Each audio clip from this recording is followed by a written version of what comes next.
On ne prétend pas être des modèles pour les abonnés. Ni pour personne d'autre. J'ai juste à dire que on fait de notre mieux pour vous contenter. J'ai demandé un gameplay sans qu'on puisse me l'accorder. J'ai demandé à Doggy de le règle dans ses fichiers. J'ai troqué mes études pour un disque de Call of, tout en sachant que tôt ou tard le public ne serait pas off. On voit les choses en grand, la team a du temps et du talent. On reste sur nos gardes, on est que des hommes. Ça capture mon image en HD avec un boîtier. Tout ça je le fais pour la team, ceux qui doutent et les abonnés. J'ai pété les plombs, j'ai quitté l'école. Si seulement tu savais, tous les gameplays que je garde, c'est ma vocation.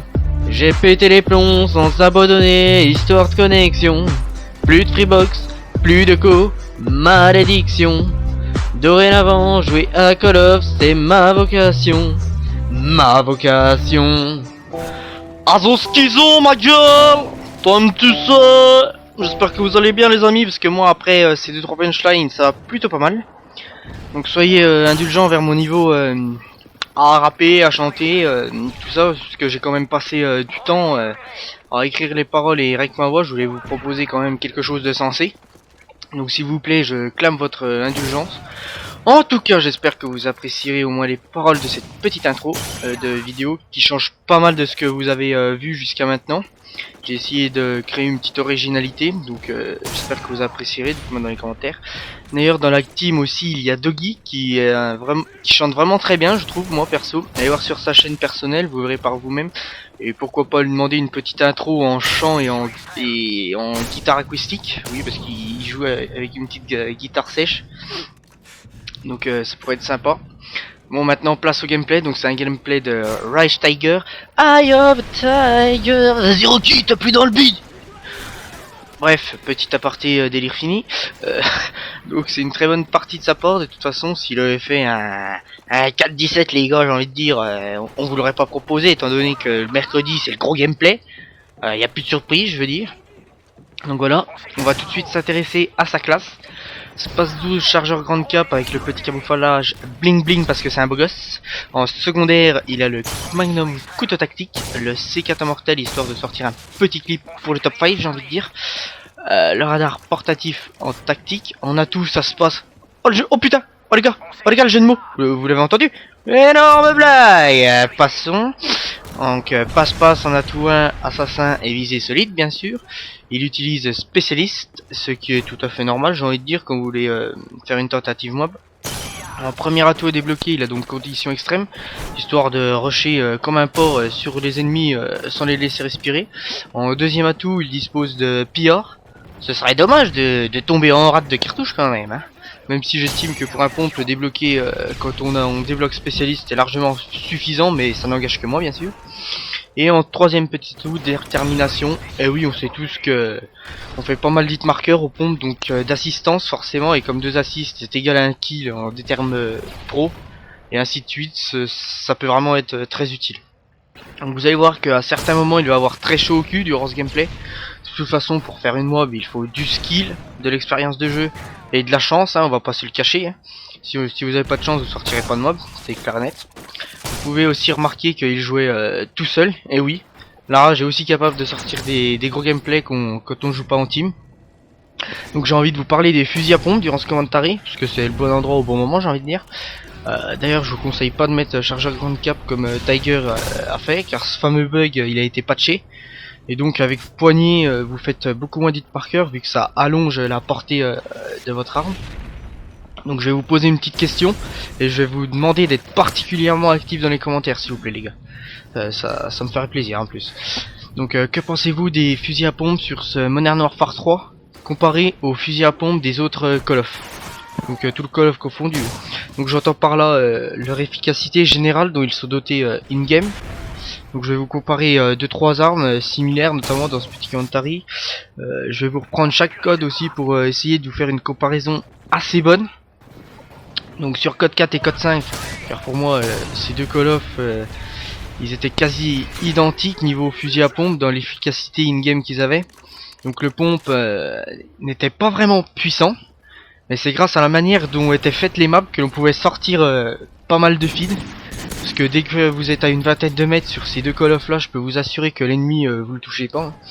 Mais quand on se trouve à bonne distance, c'est un one shot à 98% du temps, quelle que soit votre connexion. C'était vraiment appréciable. Sur Coq 6, je vais vous parler du Space 12, hein. C'est un peu l'arme fort, enfin le pompe fort de ce MW2.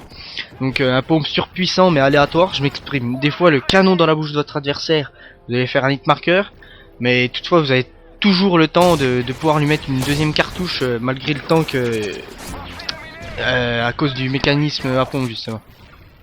Et surtout, c'est là où je dis qu'il est surpuissant, c'est qu'on peut faire des one shot mais carrément énormes. Des fois à 30-40 mètres, vous faites tomber le mec. Donc c'est vraiment un fusil à pompe très très performant. Le striker aussi, on va en parler.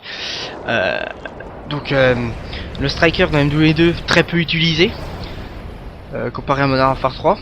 Parce que ce qui était bien dans Modern Warfare 2, c'est que à chaque cartouche, on avait un petit temps d'attente pour pouvoir retirer. Et ça, c'était très très bien. C'était vraiment nickel. Je sais que moi je joue avec, j'ai déjà sorti des parties pas mal à l'époque. Mais sur Modern Warfare 3, voilà, les mecs, je sais pas ce qu'ils ont fait. C'est une vraie mitraillette. En plus, il est surpuissant, il a une portée, une cadence, des dégâts, mais complètement abusés. Enfin, je sais pas ce que vous en pensez, mais je trouve Striker MW3, oh là là, moi il me fait péter des plombs personnellement. Le A12 aussi, bon bah que ce soit sur un MW2 ou MW3, vous restez appuyé sur la gâchette et vous envoyez de la bastos. Au passage, mob débloqué de Tiger, donc très très bien joué à toi, c'est vraiment très dur de débloquer de mob au fusil à pompe dans ce MW3 parce que vous avez toujours un petit marqueur qui va faire que vous allez vous faire tuer ou un petit aléa comme ça. Dans Black Ops d'ailleurs le Space 12 il était en automatique. D'ailleurs je pense que personne n'a compris pourquoi il était en automatique. Mais il avait une très bonne efficacité à bonne distance. C'était un one shot sûr et certain, excusez-moi. Je ne veux pas parler des fusils à pompe aussi autres dans Black Ops, mais il y en avait des très durs d'utilisation mais qui restaient très efficaces. Notamment je pense là maintenant à l'Olympia. À la H10 il me semble, c'était non HS10, ouais c'est ça. Et d'autres aussi, je sais plus comment il s'appelle l'autre, mais enfin bon, vous m'avez compris. Donc sur ce qui va pas dans MW3 perso, c'est il y a trop d'aléatoires au niveau des pompes. Il dépend vraiment trop de la connexion. Si le mec a une bonne co et qui joue aux pompes, il va vous aligner à 30-40 mètres facile. Alors que vous, avec le même Space 12 ou modèle, ou KG12, vous n'allez même pas faire un hit marqueur. Si vous regardez des vidéos sur YouTube, vous remarquerez pour certains, ils mettent 3-4 hit marqueurs dans toute la partie, alors que vous, c'est le triple ou le quadruple. Parce que vous n'avez pas forcément une bonne co, donc du moment que vous n'avez pas une bonne co, ben, dans le MW3, les fusils à pompe, ça devient très très compliqué. Donc on arrive à la fin de ce gameplay. Je vais vous dire une petite dernière info, ouais, on va appeler ça comme ça. Donc moi je trouve que les fusils à pompe, qu'on est à bonne distance, ils devraient one-shotter à chaque fois. Parce que quand on est à 2 mètres, je trouve pas normal qu'on fasse un hit marqueur. Et c'est comme pour le sniper, je trouve qu'il devrait one-shotter à chaque balle du moment qu'elle se situe dans le corps ou la tête. Parce que encore, quand on met une balle dans, je sais pas, dans le pied, dans la jambe ou dans le bras, je comprends qu'on fasse un hit marqueur, mais quand c'est dans le corps, le mec vous venez de lui faire il a un trou comme une mandarine dans le corps et non, il meurt pas. C'est vraiment relevant. Et je vais vous poser une dernière petite question.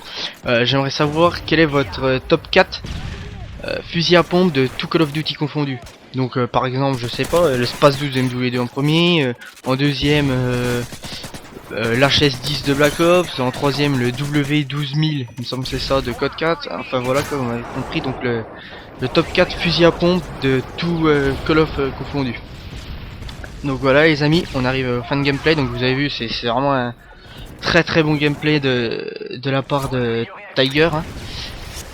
C'est vraiment pas facile de sortir une mob au Space 12, comme je vous l'ai déjà dit, hein. Il y a beaucoup d'aléas, hein. Il suffit que vous tapez un hit marqueur au mauvais moment, ben voilà quoi, vous êtes mort, j'ai envie de dire.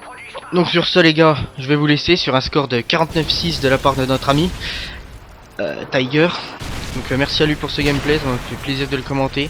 Et nous les gars, on se retrouve pour le top 5 vendredi. Allez, ciao, bye bye.